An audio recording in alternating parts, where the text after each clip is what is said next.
home building and remodeling show. Let's go.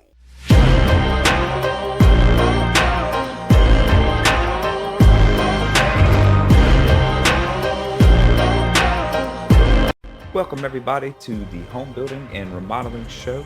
My name is Chris Kirby and I'll be your host. I am the owner of 3 construction companies on the Alabama Gulf Coast. The show is about residential construction. We're going to cover topics of home building and remodeling. Are you thinking of doing a remodel or building a home? Are you a contractor looking to improve your knowledge base or grow your business? Have you ever done a remodel project or built a home? There were so many things you wish you knew or that you could have done differently during the process. Then this show is for you. We break down the process of building and remodeling and how to have the best results during your project. Whether you're a DIYer looking for tips, someone looking to hire a contractor to do a project, or a contractor looking to expand your knowledge base or your business. Welcome aboard. Glad to have you. Stay tuned. We kick off the show with my thoughts on home building and remodeling. I'll share best practices and talk about some of our experiences in business and out in the field. These shared thoughts and lessons learned are meant to help you on your very own journey. Let's go. Welcome back to the home building and remodeling show. Today we're going to talk about relationship management. Why is this important? Well, the client relationship is the most important part of being successful in any business, but in contracting especially. So let's just jump right into it. Trust and confidence. So how do you build confidence in your relationship with the client? And why is that important? Well, the first impression you have is when you answer the phone, when the client calls and needs some sort of work done. So when they call you, how you pick up the phone, how you respond, if you respond, all matters. So building trust starts from that first initial phone call. Picking up the phone, guess what? You just earned 1 trust point, because I'm sure they're not going to only call you. They're going to call multiple contractors to get multiple bids for the jobs. But if you're picking up when they call you, instead of letting it go to voicemail, or if you do let it go to voicemail, call them right back in a timely manner, then that matters. That helps build that relationship. It helps build confidence, and that gives a good first impression. One of the hardest things to do is miss that phone call and then try to call back, but by then they've already reached out to 2 or 3 other contractors, and of those 2 or 3 other contractors, one of them have picked up the phone. And what that causes is you to miss out on the job. And I know there's statistics that talk about this type of stuff, how being responsive can help you win the job, can help you get a foot in the door. So make sure to pick up the phone when these people are calling and they need work. You have to respond. If you cannot pick up the phone, just call back in a timely manner and leave a voicemail. Don't hesitate to leave a voicemail, and then follow it up with a text. Also follow it up with an email if on their voicemail they left you an email. That's the first step in building trust and confidence. It's how you answer the phone and how quickly you can respond to their need, not just by responding on the phone, but also setting up the appointment for you to go take a look at the project and see what it is exactly they need in their project. So where does repeat business come from? Well, if you make that good first impression, you build trust and confidence, you communicate well throughout the project, that client is more likely to recommend you to their family, friend, neighbor, whatever it may be. And a lot of the times you'll see in our industry, if you're working next door, the neighbor is going to it's going to pique their interest. They're going to want to see what's going on, what the neighbor has, what project it is. They're going to see your vehicle with decals. They're going to see your trailers. They're going to see whatever it is that you pull up in, and then they're going to get inquisitive and they're going to talk to their neighbor, maybe while you're there, but maybe after you leave as well. And if you've already built that trust and confidence, and now you're really doing a good job, right? I can't overstate this enough, but the quality of work has to be there. You have to care about what the work looks like, how you've communicated with the client, what your employees are doing, what you're doing in front of the client. all of that stuff leaves an impression, and you're more likely to get repeat business from that client if you do all of the things necessary, such as cleaning up after yourself. Telling them where you stand at the end of the day is one of the most important things you can do as well. And then also, they're going to be more likely to give you a referral to refer you to their friend, family, whatever it is, if you're doing all the things that it takes to build that client relationship. And it is managing that relationship. It's not just win the job and start collecting money. It's how you progress through the job, how you talk to them, how you communicate. If there's a problem, if there's a delay, all of those things matter in building a successful client relationship. So they will give you repeat business and referrals if you just do your part and are effective while you're at their house. And now we move into Shop Talk. It's the portion of the show where I bring in a co-host and we cover trending topics in home building and remodeling. Hope you enjoy. Let's go. Okay. And if you wanted to like really, I guess, accelerate training for a younger person now, knowing what you know and being a great painter, what would you do? How would you structure that? Because it does take time to learn technique, but some of the stuff that you had to pick up on your own, you now have the ability to teach an apprentice and train them. So what would could you design a path for an apprentice to learn these things that we just talked about? Brush types, paint types, applications of paint. Now you've got the knowledge. So it's like you can take the time to teach somebody to be very good at their craft and have that to me is professional development, right? It's going beyond there's no greater teacher than experience in the field. For sure. That is absolutely my opinion. But taking the time to have the discussions about types of paint, types of brushes, applications of paint, where does that sometimes people get left behind because those conversations and that training isn't taking place. They may learn to paint, but if they paint with the wrong paint, it's a bad. You see what I'm saying? Yeah. So where in the construction industry, where can we find more balance for that? Where can you get that? Take that knowledge you have and really sit down and say, okay, I want to teach them the type of brush, the type of caulk gun, the type of caulk, right? We hadn't even talked about caulk because that's a whole nother thing. But prep work, how important is prep work in paint? 100%. Right. It doesn't matter, and correct me if I'm wrong, it really doesn't matter how well you can paint if the canvas is jacked up. Yeah. Right? Yeah. You can't compensate for holes and dirt on the walls and things like that again is a separator as a professional painter, where your prep work has to be on point. Yeah. Right? So taking that time, but if you don't know, you don't know. Yeah. So like if I was just to grab one of the young apprentices, say, come paint this room, right? And hand them a brush and a bucket of paint. What are they going to do? Get it everywhere. They're going to come in and they're going to paint this room. Had they not been taught how to do the prep work and different things like that. But now if I handed you a brush and a bucket of paint and sent you in here, you turn right around and say, Chris, we're not doing. You see what I mean? Yeah, I got to fix all this. Yeah, I got it. Right. And so that part of the development is where we're trying to bridge the gap, right? Because you have a ton of knowledge. They're green. How do we accelerate their learning? Because they're out in the field right now. They're out in the field right now learning how to work and be workers and install and remodel. But where can we accelerate their knowledge and help them learn the stuff that you have in your mind that they need to be paying attention to before they make mistakes? Is that us doing the training that we've been doing? How can you get that knowledge to them?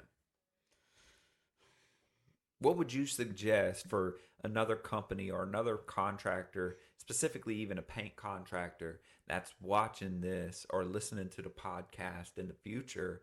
If you could do it over and you were running even, well, you don't have to do it over. You can do it here and you have the ability to do it here at this company. From a painter's perspective, somebody that's seasoned, what would be a good way to balance that, that mindset of not always just keeping your head down and work, because we got to work to make money. We got to close out the paint job to collect the check. But then also on the back end, you may make a ton of mistakes because of the inexperience. What do you think optimally? And I know I'm putting you on the spot here, so it doesn't have to be the correct answer. If I can think of something, I would try to say, for me, I have a problem of not letting people do it. Yeah. Like, I just do it, but they have to do it. You tell them. Yeah. And then tell them no or yes or... And that's when you came in and was like, don't let nobody else caulk. Right. And then, but you've started training them. And so I think that happens more than people know too, where it's like, okay, get out of the way and let me just. Yeah. I'm just going to do it. Yeah. I don't have time. I've got to get this done. So, and for us, we can't afford to just have a couple people doing everything because we're a growing company. Yeah. So how do we bridge that though? Because we want them to make mistakes, but so for us, we train at the workshop, right? I have them caulking a crooked door jamb at the workshop. So when they're out in the field, they're not doing that. They're not training and making mistakes in front of the client. Yeah. Do you think there's value in the hands-on training that we do on Fridays? For sure. Like sitting and showing. Okay. So is that something that you embrace as a painter now that you're here with us? Do you think it's beneficial having a training program like that? I do, but I think it needs to be more hands-on for them. Yeah. So like you demonstrate and so like right now, right? I'll say, hey, let's do some training. You'll go out and demonstrate. But like last week, not only did you demonstrate, you talked about it, but then each apprentice jumped up there and used the caulk gun. Yeah. So that's what you're saying. So make the training that you're doing relevant. Not only are you teaching them or demonstrating how to do it, make them jump in, right? So if we're moving forward with this and we're talking about our next training for paint, the next thing they need to do is grab a damn paintbrush, right? Or grab a caulk gun and do the hands-on portion. Yes. Gotcha. This is why you do this, and this is why. Yeah. And then when they're so also too, because we can be rough and gruff with each other in the industry, but two, it's the correcting them in a manner that, you know what I'm saying, not just like, but now they're not mad. Yeah, because that's how I got taught. Right. Screamed at. Right. Yeah, and some people shut down over that. So it's they say the constructive criticism. Yeah. So saying, hey, look, you did all right, but here's where you can improve, instead of, hey, dumbass, or something like, you know what I'm saying, like realistically. And that's something that we continually work on here. You've got a mix of old school and new school mentality. You've got a mix of people that come from a background where they just came in and worked. They didn't ask questions, and they worked, and then they were yelled at, and they just figured it out, and hopefully they were strong enough to take that and stick it out. Yeah.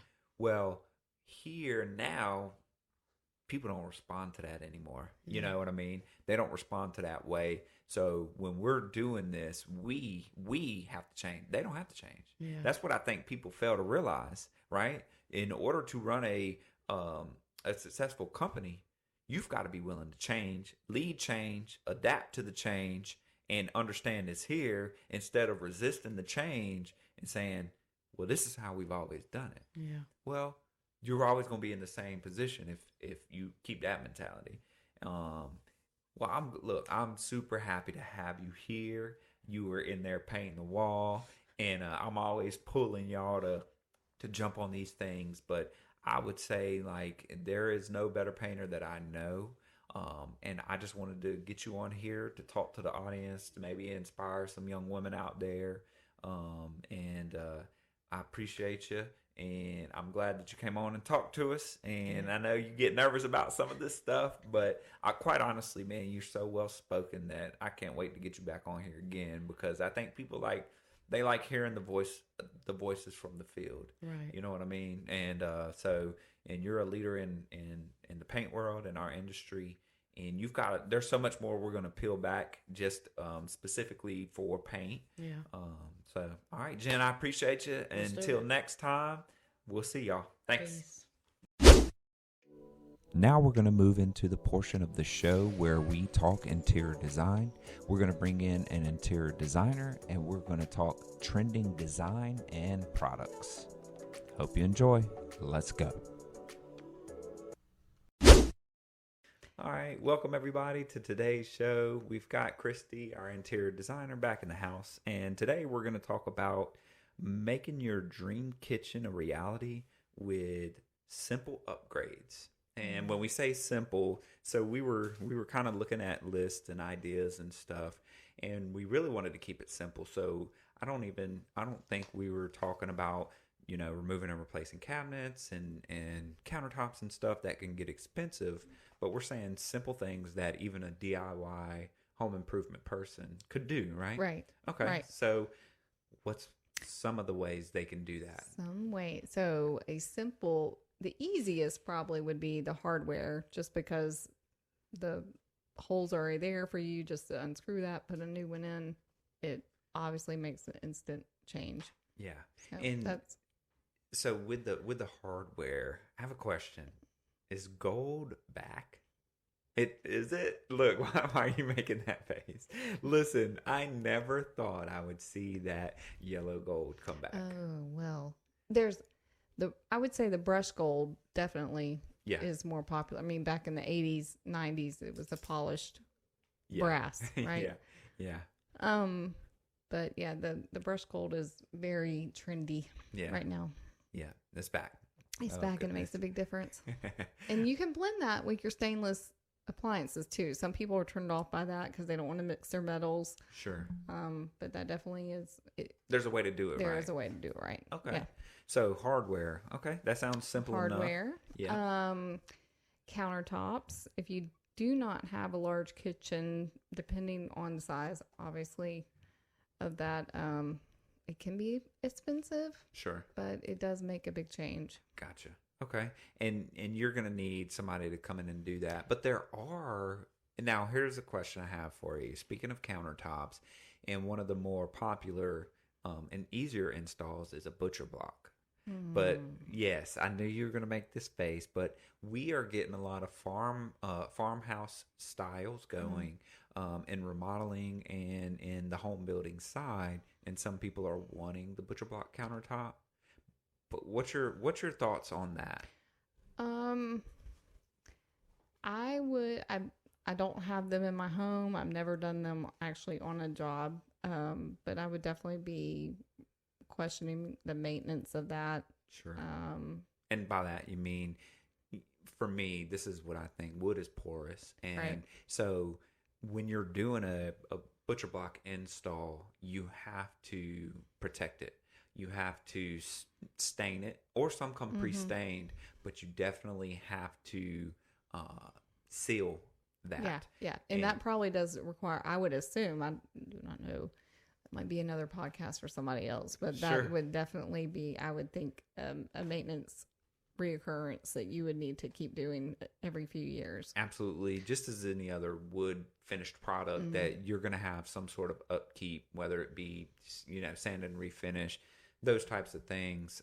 And then, but speaking of butcher block, from a maintenance standpoint, over time, to me, it looks good and it's a good look, but I don't think it's as durable over time as some of the other countertops. Right. So your countertops, your hardware, paint, obviously, even though the price in that the past few years has gone through the roof. Sure. That is something that you can still do on your own and save quite a bit of money. So, and that makes a big difference. And that can also include painting cabinets. Yeah. So I think we talked about that earlier. Yeah, we talked. So like in the kitchen, there's depending on the layout of the kitchen, there's not a ton of wall space, right? Because you've got cabinets, you've got so one of the other things, and we'll kind of tie them together, but in addition to the paint, we talked about backsplash. Absolutely. Right. And that is the way that they have, especially with the materials now. I did my own backsplash. Granted, it was only like a little bar area. How did it turn out? Is it good? Well, I measured so precisely Okay. that there were no cuts involved. Ah. So because I don't have tile tools, Sure. I'm not a tile installer, and I Yeah. did not want to rent any. So I literally picked tile with the measurement, with the intention of not having any cuts. And it worked It out? worked. Right. Wow. It Yeah. fit So that I good. used a no grout tile. Okay. So actually only had with a tile adhesive, which they have now a lot. I mean, I just had like a container of it. I can't remember the brand of it, but Sure. picked it up at Lowe's or Home Depot. And I literally like pasted the back of my tile and put it to the wall. And And it's it- set. I'm very And you're happy good. with it. And it was free labor, so Hey, listen, and that is, and we're talking about simple things, simple ideas. So, and that's about as simple as it gets. yeah. Now, Besides the hardware, yeah, bes- change out. true. Now, when you do the hardware, though, you need to make sure that you get the right knobs and Right. pulls because they are different size. You Right. got 3 inch, you got 5 inch. Right. So And- what you do when you open your cabinet, you just measure those screw distances. Yeah. So Yeah. So you Just measure don't that, forget and then to you do- go to wherever, Lowe's, Home Depot, your general store, and that's what you measure. That distance, 3 inch, 5 inch, whatever it is.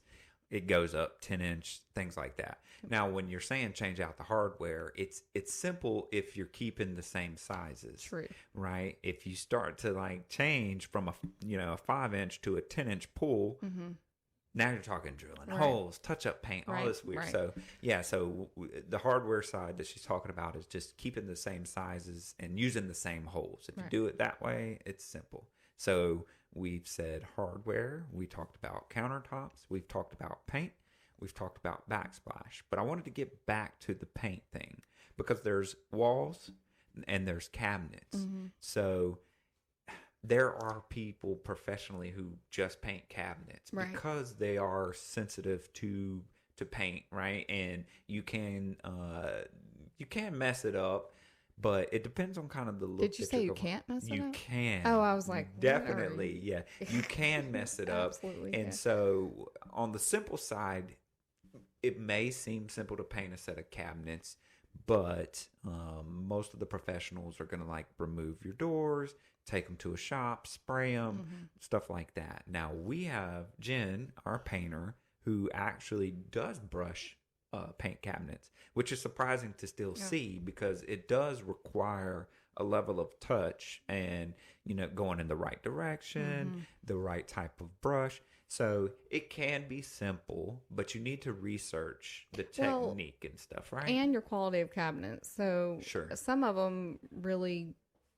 to say it politely, are just not worth saving. So Absolutely. I mean, Yeah. they're not going to be worth even what you would spend on the paint, especially your time. Just to have it chip away in a few months is Yes. it wouldn't be worth it. Yeah. So that's where those other changes is the countertops, the hardware. Another change I was going to suggest was appliances. Yeah. So Appliances. which can obviously get, but hey, the 4th of July is coming up and there'll be great sales. Yeah. So That's right. bundle it up. Yep. And another thing too is and we didn't talk about costly, right? Because appliances can be costly, but it's simple to swap out fridges, to swap out, those types of things. So these are simple upgrades that you can do to get that dream kitchen, and you're not doing a full blown renovation or remodel. Right. That's where a lot of the labor for a professional company to come in and do that, rip out cabinets and buy cabinets and things like that, it can get expensive. Was there anything else that you had on your list? Lighting. Thanks for joining us today. As always, we are grateful for our listeners and your continued support. Please subscribe to our YouTube channel. Follow us on social media via Facebook, Instagram, and TikTok. Get more info at our website, www.thehomebuildingshow.com. And as always, remember who we are, the Home Building and Remodeling Show.